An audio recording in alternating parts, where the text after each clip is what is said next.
Hello students, आज हम लोग छंद विवेचन या छंद विचार का अध्ययन करेंगे। छंद शब्द दो शब्द छम प्लस द, छम प्लस द दो शब्दों के योग से मिलकर के बना है, जिसमें छम का अर्थ होता है समुचित आकार, समुचित आकार,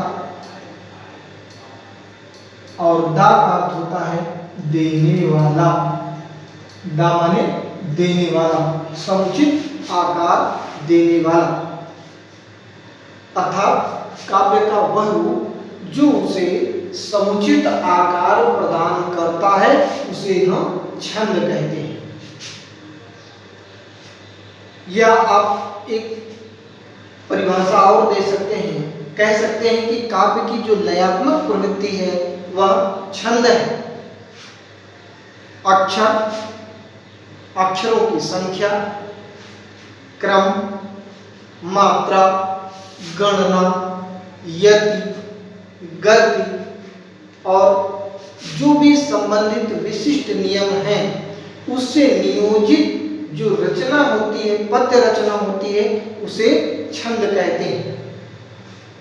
छंद का सर्वप्रथम उल्लेख जो हमें मिलता है ये हमको ऋग्वेद में मिलता है।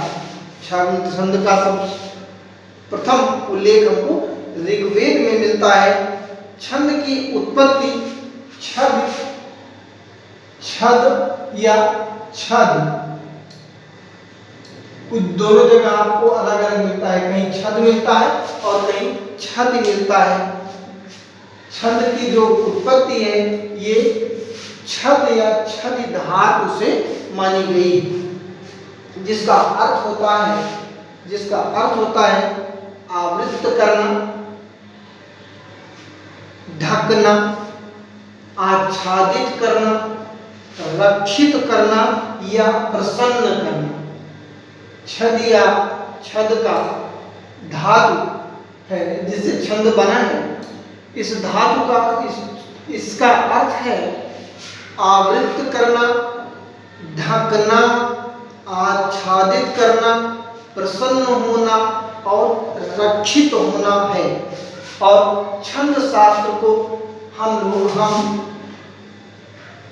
विद्वानों ने पिंगल शास्त्र भी कहा है। पिंगल शास्त्र, छंद को पिंगल शास्त्र भी कहा गया है, क्योंकि इसके जो आदि प्रणेता ऋषि थे, आदि प्रणेता ऋषि पिंगल ऋषि थे।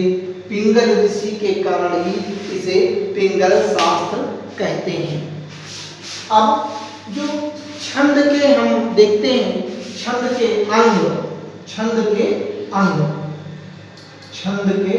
अंग के अंतर्गत हम देखते हैं कि इसके 7 अंग हैं, 7 तत्व हैं।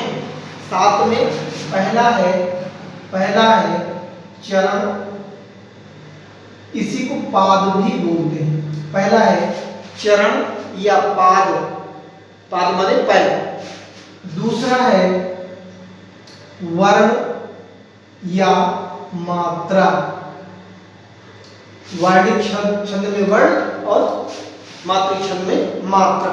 फिर इसके बाद तीसरा है संख्या एवं क्रम,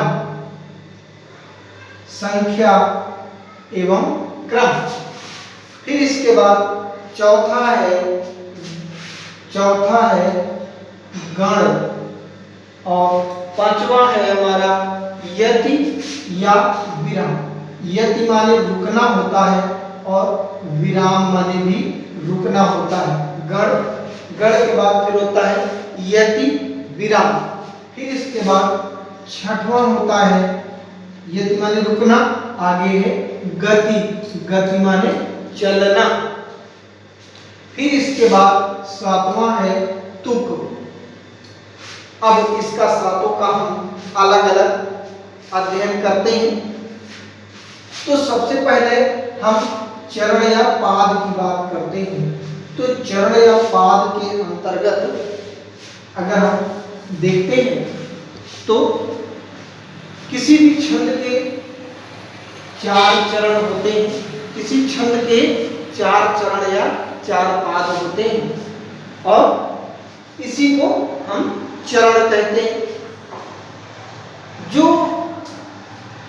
4 चरण होते हैं और जो चतुर्थ भाग होता है यानी 1 2 3 4 जो चौथा भाग होता है उसी को हम चरण कहते हैं। और चरण भी 2 प्रकार के होते हैं, एक समचरण और दूसरा होता है विषम चरण। समचरण और दूसरा होता है विषम चरण। पहले 4 चरण हैं, 4 चरण होते हैं तो पहला और तीसरा हो जाता है विषम चरण और दूसरा और चौथा चरण होता है समचरण। दूसरा और चौथा ये समचरण होता है, पहला तीसरा। अच्छा, एक चीज और बताना है, क्योंकि छंद में 4 चरण तो होते हैं लेकिन कुछ छंद ऐसे हैं जिनके चरण तो 4 होते हैं लेकिन लिखे 2 जाते हैं। चरण 4 होते हैं लेकिन उसको 2 पंक्तियों में लिखा जाता है, जैसे दोहा, सोरठा। तो जो 2 पंक्ति में लिखा जाता है तो प्रत्येक पंक्ति यानी एक पंक्ति को दल कहते हैं। एक पंक्ति को एक दल, 2 पंक्ति को 2 दल, द्विदल बोलते हैं। फिर इसके बाद दूसरे नंबर पर हम आते हैं वर्ण या मात्रा। वर्ण या मात्रा पर वर्ण या मात्रा भी 2 होते हैं, एक ह्रस्व और दूसरा होता है दीर्घ।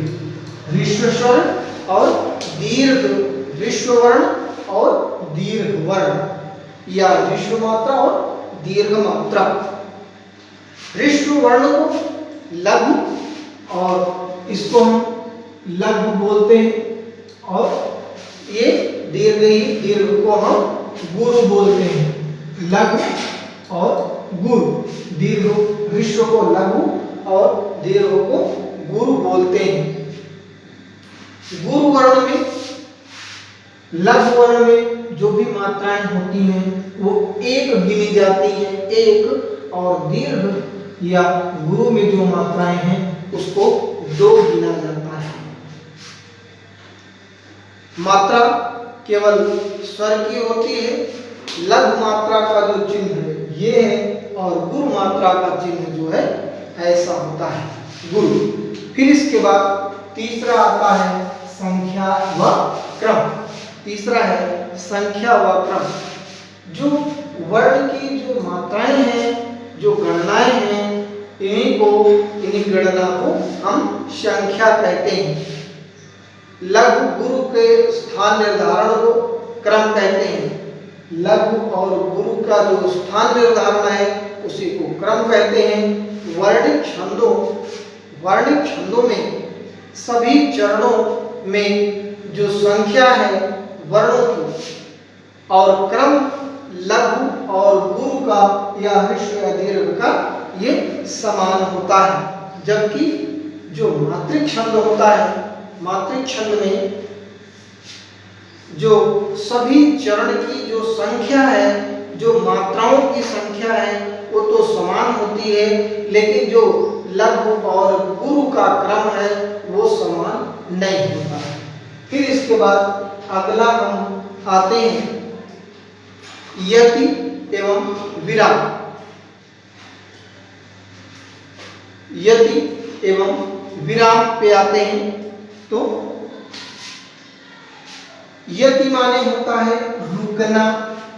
यति माने होता है रुकना, या छंद में जब हम उच्चारण करते हैं, जब हम छंद पढ़ते हैं या बोलते हैं तो बीच में सांस लेने के लिए जो रुकते हैं उसी रुकने ही यति या विराम कहते हैं।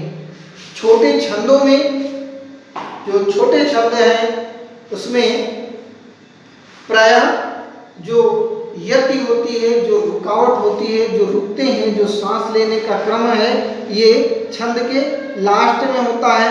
परंतु जो बड़े छंद होते हैं, बड़े छंद में एक से अधिक जगह, एक से अधिक बार विराम लेने की आवश्यकता पड़ती है, एक से अधिक बार रुकने की आवश्यकता पड़ती है।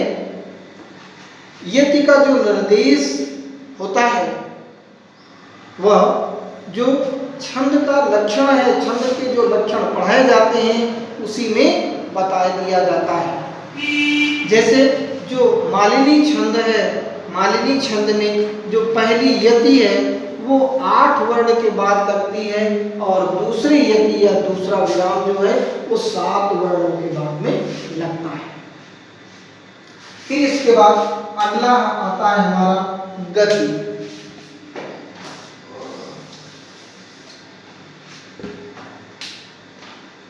अगला है हमारा गति। गति माने चलना, मतलब अभी रुकने के बारे में बताया, अब चलने के बारे में। गति जो होता है वो यति का विलोम होता है, अपोजिट होता है। परंतु जो छंद है, छंद में यति और गति दोनों एक साथ ही रहता है। अगर यति ना हो, अगर यति ना हो तो वहां बिना अटके या बिना रुके छंद का जो पाठ करने से जो गति निर्मित होती, छंद में लय के साथ एक प्रवाह होता है। छंद में जो लय के साथ में प्रवाह की स्थिति होती है, इसी प्रवाह को हम गति कहते हैं। फिर इसके बाद अगला है तुक। अगला है तुक। तुक में जो छंद का जो चरणांत है, चरण के अंत में लास्ट में जो अक्षर मैत्री को तुक कहते हैं। समान व्यंजन है तो समान व्यंजन, समान स्वर है तो समान स्वर की जो स्थापना होती है, छंद के जो चरणांत में अक्षर मैत्री को ही हम तुक कहते हैं। जिस छंद के अंत में, जिस छंद के अंत में तुक होता है वह उसे तुकांत छंद कहते हैं। जिस छंद के अंत में तुक नहीं होता है उसे हम अतुकांत छंद कहते हैं। फिर इसके बाद हमारा आता है गण। ये सबसे इंपॉर्टेंट है गण। गण लघु, लघु और गुरु का जो नियत क्रम, लघु और गुरु का जो नियत क्रम में 3 वर्ण का जो समूह है, 3 वर्ण के जो समूह को गण कहा जाता है। लघु गुरु के नियत क्रम में 3 वर्णों के समूह को गण कहा जाता है। फिर से एक बार, लघु गुरु के नियत क्रम में 3 वर्णों के समूह को गण कहा जाता है। गण तो होते हैं 8 गण होते हैं, लेकिन एक भरत मुनि, आचार्य भरत मुनि ने अपने नाट्य शास्त्र में एक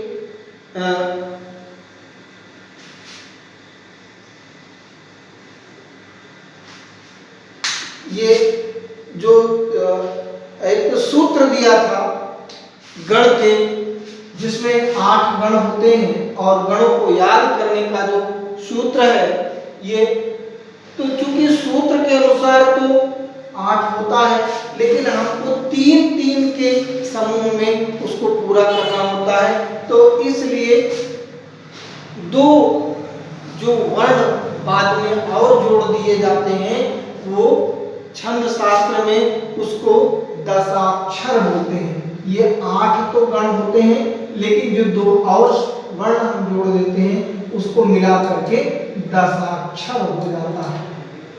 दशाक्षर में कौन कौन सा है? य, माता, राज, भान, सलगा। यमाता, राज, भान, सलगा। यमाता, राज, भान, सलगा, जिसमें हमारा 1, 2, 1 2 3 4 5 6 7 और 8 तो हमारे गण हो गए। और ये जो दो वर्ण और जोड़े गए, इसी दोनों वर्णों को मिला करके हमारा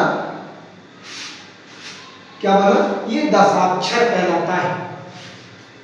अब इसको जो है इस सूत्र से जो गण प्राप्त करने की जो विधि है वो ये है कि जैसे सबसे पहले हम देखते हैं या, तीन अक्षर हमको लेना है। जैसे या 1 2 3 ले लिया हमने। तो यगण में अगर हम देखते हैं तो यगण में पहला क्या है, लघु है। या माता हुआ, या माता में पहला या हो गया लघु, पहला लघु हो गया, 2 हो गया दीर्घ, पहला लघु और 2 हो गया दीर्घ। जैसे इसका अगर उदाहरण देते हैं तो इसका उदाहरण में यशोदा, या स्मॉल हो गया और ये दोनों दीर्घ हो गए। फिर इसके बाद माँ गण में 3 दिया इधर से, 1 2 3 माता रा। तो यानी तीनों हमारा दीर्घ हुआ, यानी आप इसको माता जी, तीनों दीर्घ। फिर इसके बाद ता 1 2 3 ता गण में क्या है, ताराज, यानी पहला दीर्घ, फिर लघु, ताराज, ये हो गया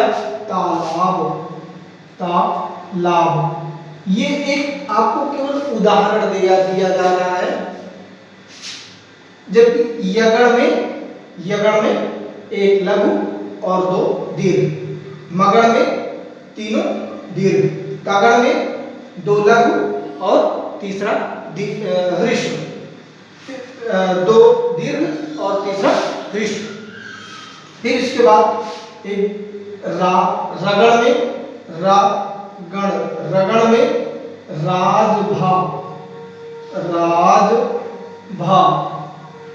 यानी दीर्घ लघु दीर्घ लघु दीर्घ।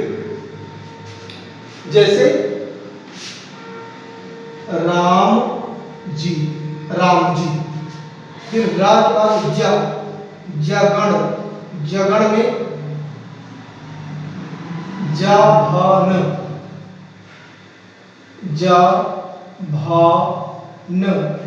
यानी लघु दीर्घ और लघु दीर्घ और लघु।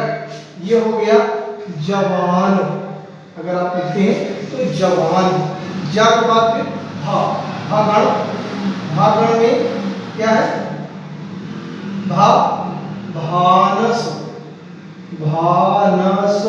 भानस। तो भा में दीर्घ लघु दीर्घ लघु, ये हो गया। जैसे आपने लिखा भारत। फिर इसके बाद भागण के बाद फिर आपका, आप ऊपर लिख दे रहा हूं, भागण के बाद फिर भा हो गया, फिर नगण में नसल,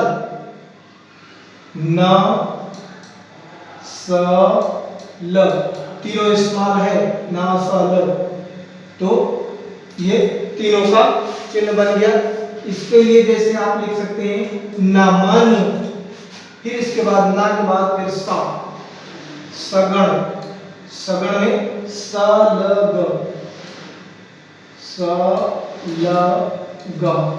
चूंकि लास्ट में 2 इसीलिए बढ़ाया गया कि सा का आधा पड़ रहा था, सा यहाँ पर इनकम्प्लीट हो जाता। 3 वर्ण पैसे जोड़ने के लिए ये ला और गा जोड़ा गया। तो सा के बाद सलगा, तो ये सा ह्रस्व, ला ह्रस्व, गा दीर्घ। जैसे सलमा, ये हमारे 8 गण हो गए, यगण, मगण, तगण, रगण, जगण, भगण, नगण और सगण। अब इसके बाद फिर हम जो मात्रिक छंद है उसमें हम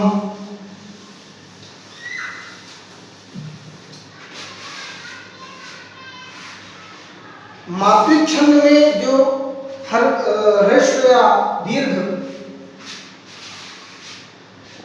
जो मात्रा है उसका जो निर्धारण क्रम है, मात्रिक छंद में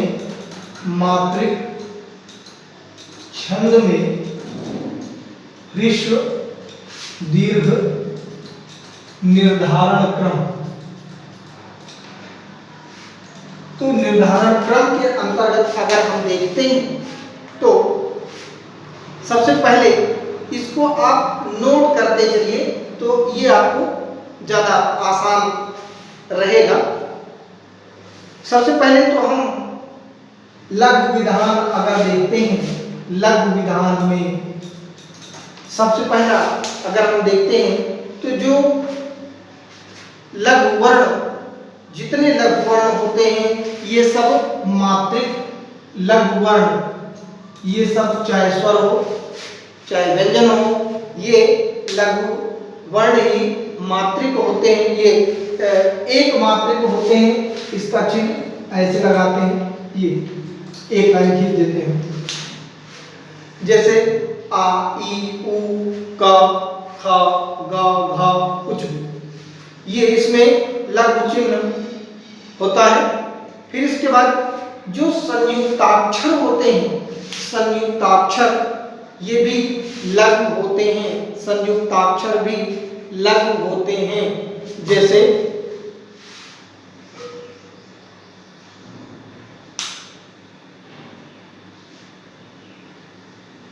संयुक्त यानी जो दूसरा वर्ण भी आकर के उसमें मिल जाता है वही संयुक्ताक्षर होता है। फिर इसके बाद हम अगला देखते हैं तो जो चंद्र बिंदु वाला शब्द है, जो चंद्र बिंदु वाले शब्द हैं ये सब भी एक आक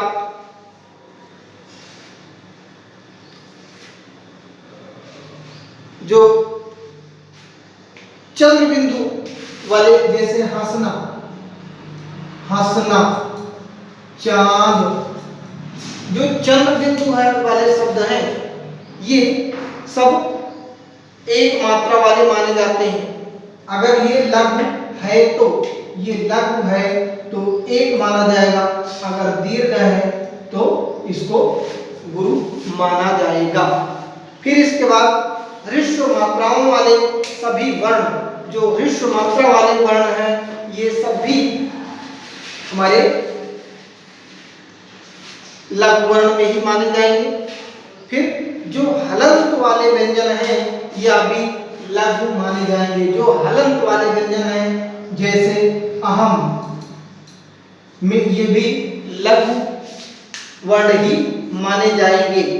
फिर इसके बाद अगर कोई अर्ध अक्षर है, अगर कोई अर्ध अक्षर हो परंतु किसी पूर्ण अक्षर के बाद हो तो अर्ध अक्षर के लिए एक मात्रा लगती है।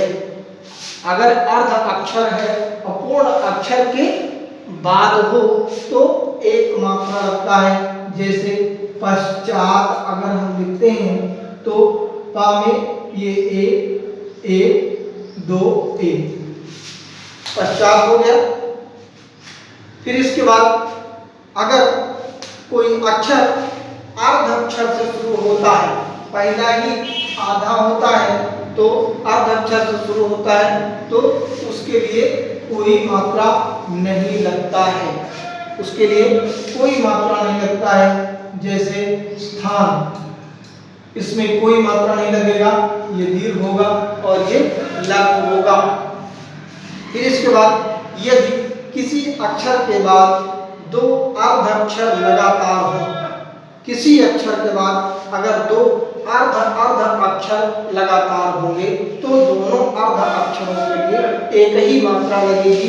जैसे शब्द है उज्ज्वल, उज्ज्वल, एक अर्ध दो अर्ध, तो एक इसके लिए एक इनके लिए एक इसके लिए, एक इसके लिए, ये हो गया 4। फिर इसके बाद यदि दो गुरु वर्णों के बीच कोई अर्ध अक्षर आया है तो अर्ध अक्षर के लिए जो मात्रा है वो अलग से नहीं लगाई जाती है।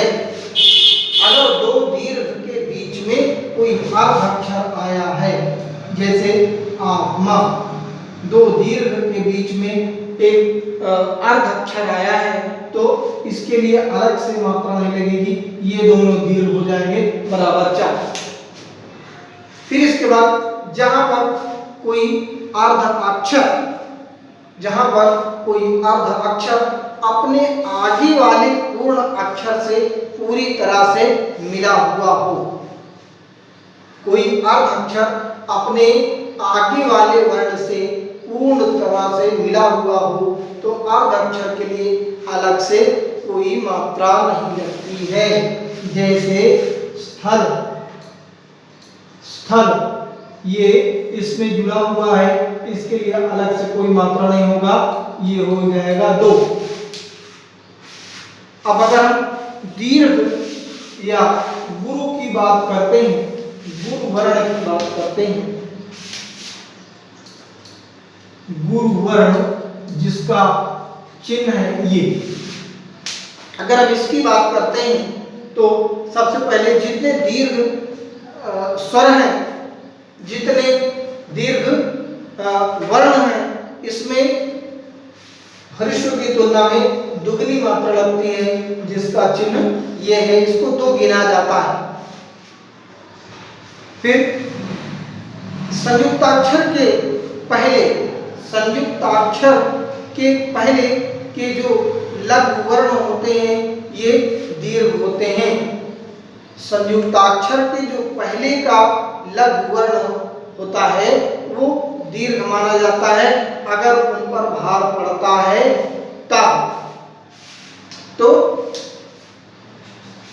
जैसे दुष्ट शब्द है, दुष्ट, तो उसके संयुक्ताक्षर के पूर्व का जो लघु वर्ण है, जैसे दुष्ट है, दुष्ट, तो संयुक्ताक्षर ये है, इससे पूर्व पहले वाला जो शब्द है, इसके जो पहले वाला शब्द है आधा दा है, दा में ये इसका कोई चिन्ह नहीं होगा, ये ह्रस्व का दीर्घ हो जाएगा, ये ऐसे ह्रस्व का दीर्घ हो जाता है। फिर इसके बाद अगला है जो अनुस्वार है, अनुस्वार वाले वर्ण जो होते हैं, अनुस्वार से युक्त जो वर्ण होते हैं वो दीर्घ होते हैं। जैसे कंत, कंत में ये दीर्घ होगा, आनंद, आनंद, दीर्घ दीर्घ ह्रस्व। फिर इसके बाद जो विसर्ग वाले चिन्ह होते हैं वो भी दीर्घ मान लिए जाते हैं। जैसे दुख, दुख ये विसर्ग है, ये दीर्घ हो गया, ये ह्रस्व हो गया। फिर दीर्घ मात्राओं से जो युक्त वर्ण होते हैं वो भी दीर्घ माने जाते हैं।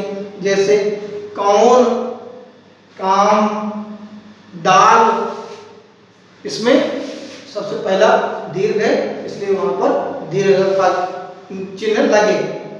फिर इसके बाद जो रेफ के पहले का जो वर्ण होता है वह गुरु माना जाता है। रेफ के पहले का जो वर्ण होता है उसे गुरु माना जाता है। और रा यदि किसी शब्द के नीचे जुड़ा होता है तो लघु माना जाता है। रा अगर नीचे लगा है तो लघु होता है, लेकिन अगर रेफ लगा है तो वो दीर्घ माना जाता है। जैसे शब्द है मर्म, तो मर्म ये रेफ लगा है इसलिए ये हो जाएगा दीर्घ और ये हो जाएगा लघु। लेकिन अगर है नक्षत्र लिखा है तो ये मात्रा लगा रा का नीचे लगा इसलिए ये ह्रस्व होगा, ये ह्रस्व होगा। लेकिन अगर रेफ लगा है तो वो दीर्घ माना जाता है। अब इसके बाद हम लोग सबसे पहले जान लेते हैं कि छंद के भेद कौन कौन से हैं। अगर हम छंद के भेद की बात करते हैं तो छंद के भेद में हम छंद के दो भेद माने जाते हैं। पहला वार्णिक छंद और दूसरा मात्रिक छंद। पहले वार्णिक छंद फिर मात्रिक छंद। मात्रा की गणना के आधार पर जो छंद का भेद किया जाता है उसे मात्रिक छंद कहते हैं। इनकी संख्या भिन्न हो सकती है परंतु इनमें जो निहित मात्राएं हैं वो नियमानुसार लगती हैं। इसके भी मात्रिक छंद अगर हम देखते हैं तो मात्रिक छंद के तीन भेद हैं।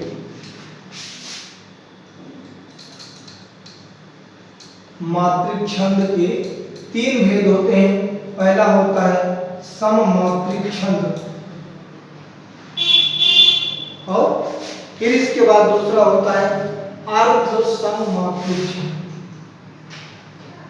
अर्ध सममात्रिक छंद और तीसरा होता है विषम मात्रिक छंद। विषम मात्रिक छंद यानी पहला दूसरा और तीसरा तीन भेद इसके होते हैं। तो सबसे पहले हम सममात्रिक छंद के बारे में समझते हैं। सममात्रिक छंद जिन छंदों के चारों चरणों में, अभी चार चरण बताएगा, जिन छंदों के चारों चरणों में मात्राओं की संख्या तथा उनका जो नियोजन है उसका क्रम समान होता है उसे हम कहते हैं सममात्रिक छंद। जैसे चौपाई आदि। फिर अर्ध सममात्रिक छंद के अंतर्गत अगर हम देखते हैं तो अर्ध सममात्रिक छंद में जिन मात्रिक छंदों में सम सम और विषम विषम चार चरण बताया था। सम सम पहला तीसरा विषम विषम और दूसरा चौथा सम सम की मात्राएं समान होती हैं उन्हें अर्ध सममात्रिक छंद कहते हैं। जैसे बरवई दो। और तीसरा है विषम मात्रिक छंद जिन छंदों के चारों चरण असमान होते हैं, प्रत्येक चरण की जो मात्राएं हैं वो भिन्न भिन्न होते हैं, उन्हें हम विषम मात्रिक छंद कहते हैं। जैसे छप्पर आदि। इसके बाद अगले वीडियो में आपको